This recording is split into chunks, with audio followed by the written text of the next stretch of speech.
तो एक बार पुनः आप सभी बच्चों का स्वागत है। आज हम लोग देख रहे हैं टर्बो सी software.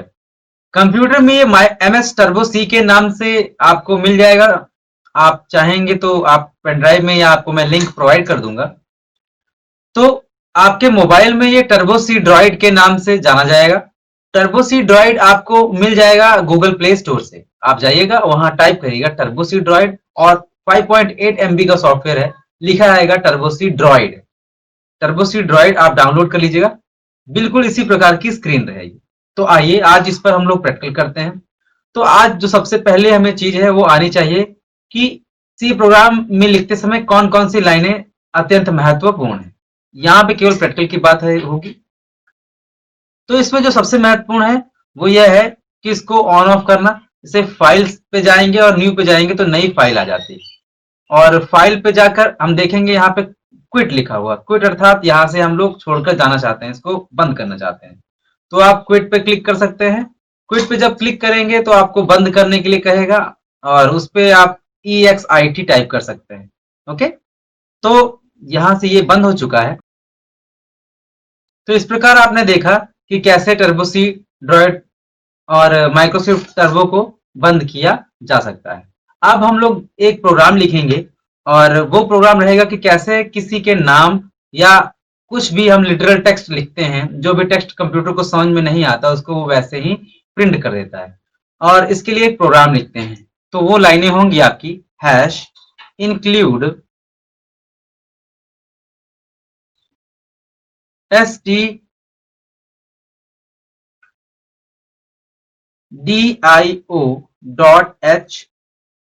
Hash include conio.h void main,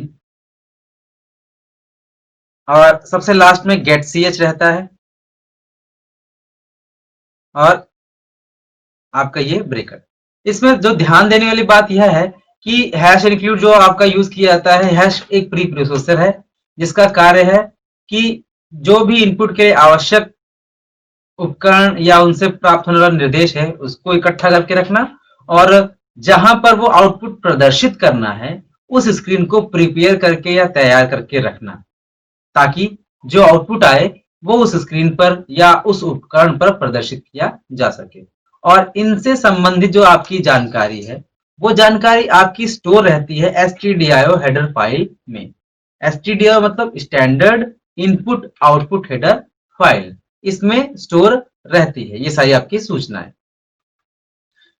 इसके बाद conio.h है, जिसका मतलब होता है कंसोल इनपुट आउटपुट। अभी आपकी एक रन स्क्रीन आएगी, उस पर इनपुट देने और उस पर आउटपुट प्रदान करने के लिए कंसोल लिखते हैं।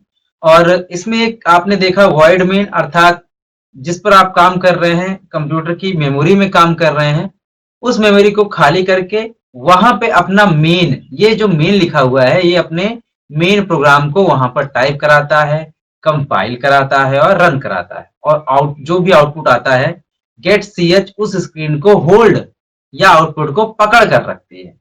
ओके, आइए एक प्रोग्राम लिखते हैं। धीरे धीरे आपको ये सारी चीजें क्लियर होती जाएंगी। क्लास में भी आपको एक बार बताया गया है। तो यहां हम शुरू करते हैं, लिखते हैं प्रोग्राम। तो यहाँ पे हम लोग आज देख रहे हैं किसी के नाम को प्रिंट कराने वाला। तो लिखते हैं सपोज printf। printf आपका ऐसा फंक्शन है जो लिखे गए टेक्स्ट को या आउटपुट को प्रदर्शित करने के लिए उपयोग करते हैं। आउटपुट फंक्शन है एक प्रकार का। तो printf लिखते हैं svn कलान इज ब्यूटीफुल, कुछ छोटा लिख लेते हैं, कलान सुल्तानपुर। ओके, ये हमने लिखा।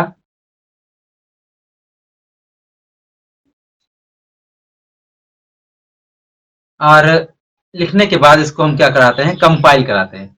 देखिए, कंपाइल एक ऐसा प्रोसेस है जिसमें कई सारी लाइनें दूसरी लाइन में अनुवाद होती हैं, अर्थात कई सारी लाइनें दूसरी भाषा में अनुवाद होती हैं। My mistake, sorry. तो दूसरी भाषा में अनुवाद होती हैं, अर्थात मशीन भाषा में अनुवाद कर दी जाती हैं एक साथ।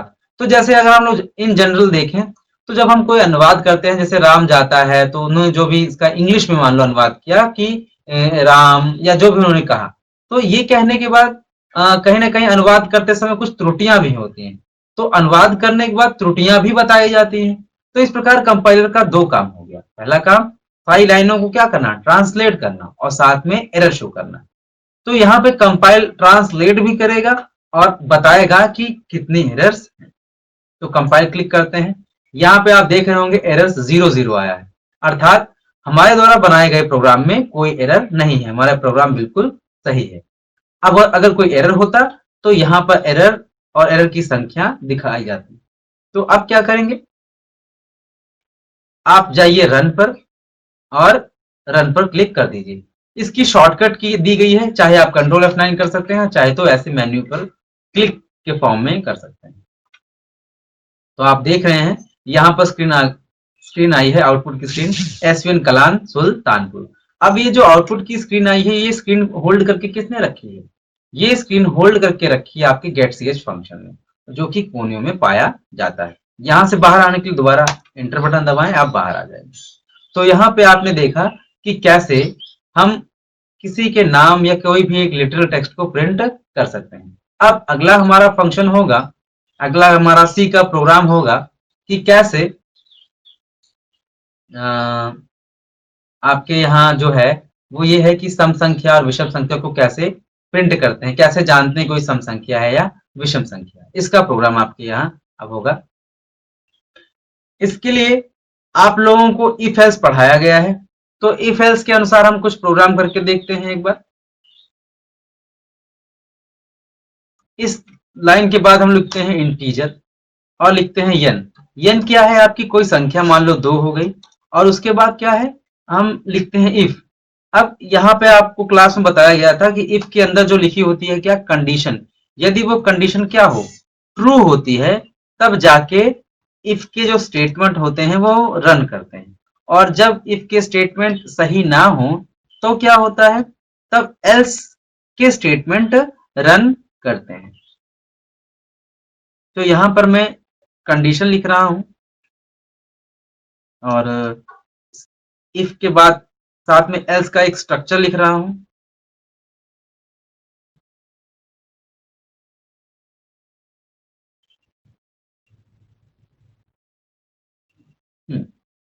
तो इतना लिखने के बाद यह प्रोग्राम क्या कहता है, मैं थोड़ा सा एक्सप्लेन करूंगा। यहां पर देखो n की वैल्यू दी गई है, n का मान कितना है, 2। अब जब n का मान 2 होता है तो यहां पर एक और चीज लगी हुई है, मॉड्यूलस। मॉड्यूलस का मतलब क्या होता है, शेषफल। मॉड्यूलस का मतलब क्या है, शेषफल। अब ये शेषफल क्या करता है, देखिए शेषफल का मतलब होता है, जैसे अगर 4 लिखा हुआ है सपोज, ओके, जैसे ये 4 लिखा हुआ है तो 4 कैसे पता लगेगा कि आ रहा है आपका, जैसे ये अगर 4 लिखा हुआ है तो शेषफल का मतलब होता है, अगर इसको हम क्या करें, 2 से विभाजित करें, तो 2 से विभाजित करने के बाद इसका जो शेष आएगा कितना आएगा, इसका जो शेष आएगा वो आएगा कितना, 0। तो इस 0 को ही प्रदर्शित करता है कौन, मॉड्यूलस। और ये मॉड्यूलस ही है जिसके सहायता से हम अपना अगला प्रोग्राम हल करेंगे। तो यहाँ अगर कोई संख्या है सपोज n मॉडुलस 2, n बराबर 2 है, अर्थात 2 को 2 से भाग करने पर उसका शेषफल यहाँ पर डबल इक्वल दिया है, इसका मतलब होता है इज इक्वल, अर्थात इक्वल होना ही चाहिए। तो जब ये इक्वल होना ही चाहिए किसके, 0 के, अर्थात कोई संख्या अगर 2 से कटती है और उसका शेषफल 0 के बराबर होता है तब वो संख्या इवन होगी, अर्थात अदरवाइज ऑड होगा। तो आइए इसको रन करा के देखते हैं, कंपाइल करते हैं, पहले कंपाइल, कंपाइल, कोई एरर नहीं। अब देखते हैं अपने प्रोग्राम को रन करा के। तो यहाँ पर जैसे कि ये आया ना एसवीएन कलान सुल्तानपुर, अगर इस प्रकार आए तो क्या करें, तो यहाँ पर आपको एक चीज करनी होगी, CLR SCR। इसका कार्य क्या होता है, CLR SCR का कार्य है कि स्क्रीन पर गार्बेज वैल्यू को हटा देना। जब आपके साथ इस प्रकार गार्बेज वैल्यू स्क्रीन पर दिखने लगे, कुछ भी अनवांटेड चीज दिखने लगे, तो यहाँ पर लिख दीजिए CLR SCR और अपने प्रोग्राम को रन कराइए। तो इस प्रकार अगर इफ की कंडीशन सही होती है तो इफ का स्टेटमेंट चलेगा, अदरवाइज एल्स का चलेगा। तो आइए देखते हैं, कंपाइल सही है और फिर कराते हैं रन। रन हुआ और आया क्या, इवन। अब अगर यहाँ पे 2 ना लिख के कुछ और लिखें,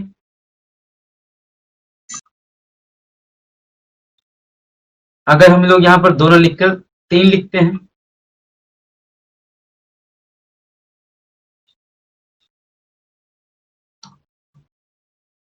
और तब हम लोग इसको कंपाइल कराते हैं, तो एरर तो हमारा 0 है। लेकिन अगर रन कराएंगे तो यहाँ पर ध्यान से देखिए, जो इफ में लिखी कंडीशन है वो इस प्रकार अभी सत्य नहीं हो रही है। सत्य किस पर निर्भर कर रहा है? उसमें दी गई आपके यन की वैल्यू पर। तो यन की वैल्यू अब यहाँ पर कंडीशन के अकॉर्डिंग नहीं है, अर्थात 3 2 से कट तो रहा है, लेकिन जो उसका शेषफल है वो 0 के बराबर नहीं आ रहा, बल्कि शेषफल हमेशा 1 बच रहा है। तो इस प्रकार आपकी जो इफ की कंडीशन है वो गलत हो जाएगी, और जैसे ही इफ की कंडीशन गलत होगी तो इफ के स्टेटमेंट नहीं चलेंगे, और चलेगा कौन सा? एल्स का स्टेटमेंट। रन करा के देखते हैं, तो यहां आपका एल्स का स्टेटमेंट चला।